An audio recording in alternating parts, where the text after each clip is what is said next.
gold and putting a very comfortable hero into the hands of comrades-in. He gets his Akai. I mean, it's a beautiful draft here from both of these teams, both looking to get a win against each other as we go into the second match here at the Land of Dawn. Falcon Esports on blue side, Liquid Echo on red. I'm expecting things to get exciting at level 4, but immediately Sanji losing out his... Whoa, okay, a flicker coming in from Kidx as well. That is rather strange. I guess maybe he had an opportunity? That's what you call a face check. That is called a face check. I mean, Sanji's missing his Purify. Oh, so he did force it to trigger. And that's about a minute until Sanji gets it back. And this is, oddly enough, Sanji forced to respond. He's forced to just hunker down and get his EXP. He doesn't want to go home. I think at this point of time, there's just...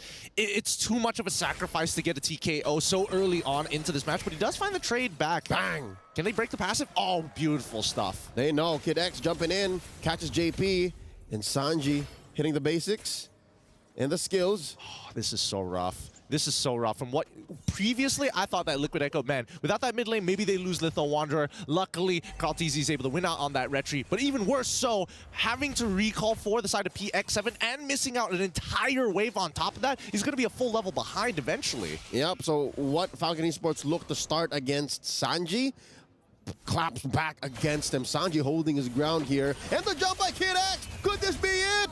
Oh, the bouncing ball keeping him stationary. Oh, the Burmese draw first blood. Oh, man. It looks like Sanji is a little uncomfortable dealing with this with Kid X right now on this Kufra. To be fair, it has been a while since we see Kufra come back into these types of games. We've seen only one other time beforehand that Kufra came into play professionally here at MSC. But for the most part of it, Liquid Echo, they got a code switch here. Yep. Now we have the turtle up. comrades holding his ground.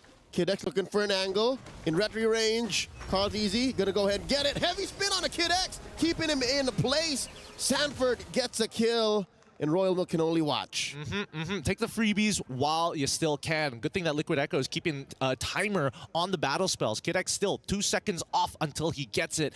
At the same time, we do see the Ling has been roaming around the map, making sure that he's picking up as much gold as possible. It's really important that you don't lose pressure off of your EXP and as well as your mid lane, because that could result in losing a purple buff. And I mean, Ling and purple buff, they go hand in hand. That's so Dax. Even if he wasn't playing a Ling, this is the tempo he would like to go at. Up until when he's ready, that's when he's gonna snap the finger, put on the kill switch, and say it's go time. I'm assuming maybe at least 2 core items for him, 2 solid items for the Ling before he actually joins anything, and he's far off, man. Far off. He's pretty far off. It's gonna take some time. I think this is gonna be a slow burner for the most part of it, unless, you know, we see Liquid Echo kind of like break up apart. But notice them, right? They're moving in kill squads. They're making sure they don't give opportunities at all.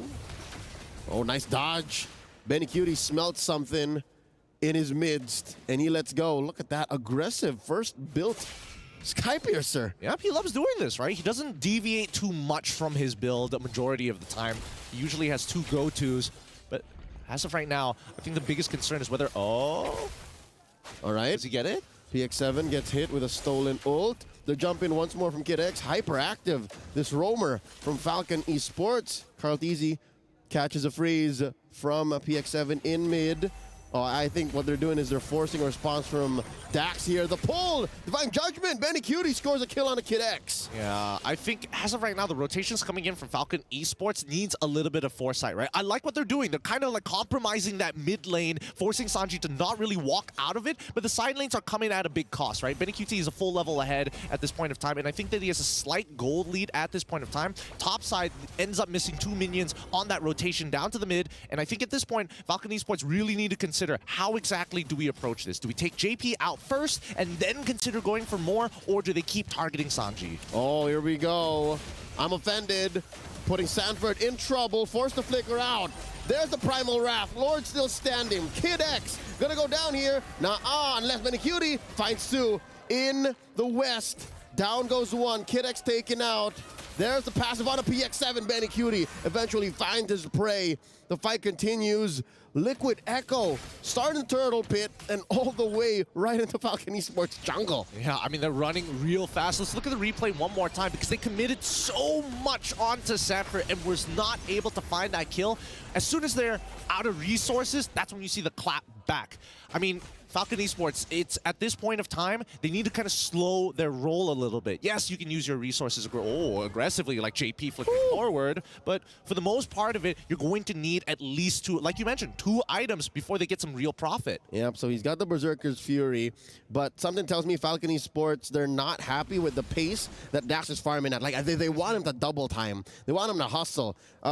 Looking at their net worth and their items so far, it seems like it's Benny who's just on schedule. It's just Benny who's been farming up relatively carefree compared to everyone else, and I'm not so sure that's the insurance policy they're looking for. Yeah, I mean, considering that Benny QT was able to join that fight, pick up 2 kills and an assist on top of that, like, and then come back. Well, we'll see, because right now, even when we're comparing EXP, like, Akai is pretty huge, and this is the influence we're talking about. Yep. Carl TZ, now look at this, asserting dominance. I dare you, Dax, I dare you. You want this purple buff? Come take it. He can't. Carl TZ stole it away. Grand Theft Purple. Carl has 2 stars. And that's why considered to be world's greatest jungler of all time. It's so brutal. It's so brutal what Liquid Echo is just doing to Falcon Esports, right? It's not like game 1 where it was about tempo. Now it's about, hey, we've already gotten through the early phase of this game. The real question is, how many mistakes is Falcon Esports going to make? And it's less about them just tripping up. Liquid Echo are dropping banana peels. Aggressively so. Like, all right, put it here, put it here, put it here. That turtle, the purple fight, right? That was clearly a ego check by Carl D and say, you're going to have to do better than that. And again, this is an Akai. He can just click heavy spin whenever he's ready. Speaking of, it's off of cooldown. I don't think there's much they can do here to secure this turtle unless... Oop, clean take. Very yeah, Liquid take. Echo wants to force Falcon out of here. I don't think I guess he's just looking for more information here, right? He does notice where PX7 is, and I think, you know, Carl TZ is at a point where he is just pretty unkillable at this point in time. They don't have a dedicated tank buster as well, and I don't think Benny has enough items to really take him down. Hopefully the item list pops up, because I'm assuming that Carl TZ is going to opt for some kind of MR. Yeah, there it is. Here we go. MR on the way, right? He actually bum rushed the blade armor. Yeah. Right? Because he's prepping up for Royal Milk's basic attacks. He's prepping up for Dax just in case.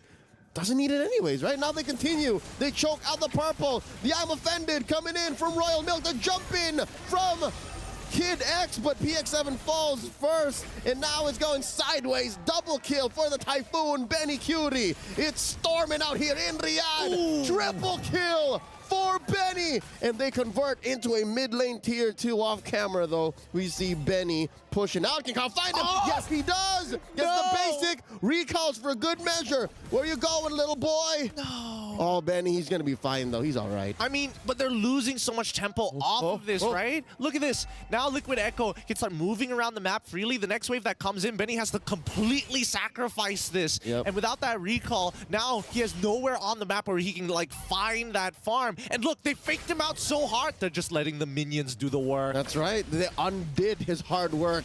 Here's a quick look at the replay. Honestly, in such a small piece of the map, again, this is just the purple jungle for Falcon Esports. So many things happened. Like, there were so many little fights that Benny Cutie had to keep tabs on to clean up. Yeah, I think, you know, coming from Liquid Echo's perspective, it's like a 2-pronged attack. It's like there's purple buff, which is super important for Dax, but all of a sudden PX7 is out of position because of that. And that's why I'm saying, how many mistakes positionally can you make from the side of Falcon Esports when you want that traditional front to back and you get hit from 2 sides, especially now that the mid-tier 1 has been opened up and even the mid-tier 2 already cracked open. At this point, Liquid Echo can basically walk around effectively and force Falcon Esports into these forced errors. And look at that, off camera. We didn't even have to see it much happening. They did more than just blitz it. They casually took the Lord. Scored here by Liquid Echo. Now look at the item gap between these heroes, lane per lane. 1,000 between the Ling and the Akai is much more miserable when you think that damage items are more expensive than tank items. Totally agree with that. But at the same time, right, keep in mind that Dax is one of the only people who can actually extend this game. A missed time offender coming in from Royal Milk, good attempt. But yeah, hopefully Dax is able to continuously proxy these waves to stall things out. Because right now, it's almost a 10k gold lead on the very first Lord. Yep. Talking about that proxying, luckily, Liquid Echo does not have the likes of a Chip or a Moskov. So their responses are actually all-in responses. They have to commit. And what was that? A forced flicker on Kid X. Oh, he walked into a lethal bush. Now Benny gonna go hunting. Chases him down, forces a conceal play. Now Kid X coming in with the jump, the full combo, revenge and rage, and Benny Kid just gonna casually scratch away. These are not atypical mistakes made by Falcon Esports. I don't know. It feels like they might have been a little tilted from game number 1 because this game pretty much feels pretty. Honestly, it feels pretty over for them, right? Scattered. It's. I don't see an angle. Yeah. Oh, Divine Judgment on Royal Milk. He's expired in mid. They're gonna jump in, the heavy spin, up and change, PX7, zip code, send him straight through, popping his passive, and taken down. Here comes Dax, Tempest of Blades right in, trying to clear the waves. They're down 2 men. This is dangerous. It's very dangerous, and honestly, something's telling me that Sanji in his past life was an EXP laner and only played Ruby or some sort, because he is just hitting every single stolen. I'm offended. He was once a jungler. Not much I've learned from interviews, but I don't know about EXP laners. I mean, I don't know. He doesn't seem to miss. Every single I'm offended has been like extending their lead or just game breaking. That's what ended the last game.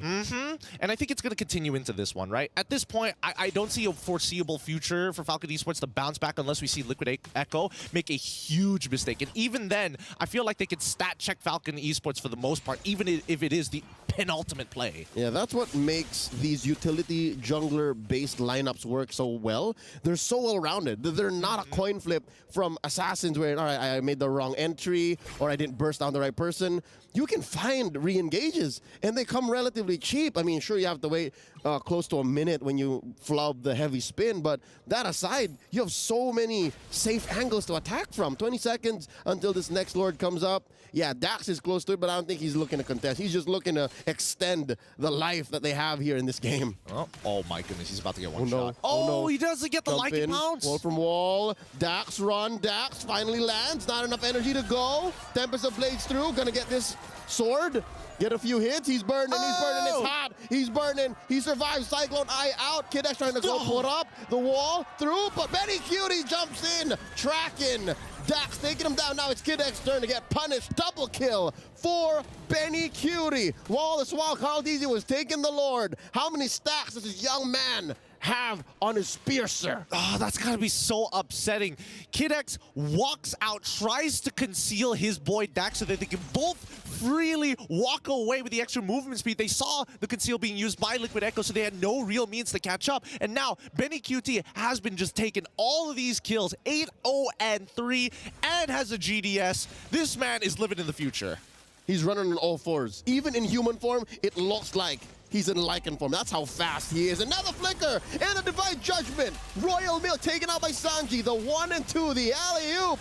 Forcing out Tempest of Blades here from Dax. Put in Lord here. At a quarter of its health, a tenth of its health. Taken down. They're alive, but barely breathing. Turret taken down in mid. Top lane as well. It's a bare base left for the Burmese. Are they going to be on match point? Liquid Echo going in with a stampede. Benny's going to try to defend, but it's over. 2-0.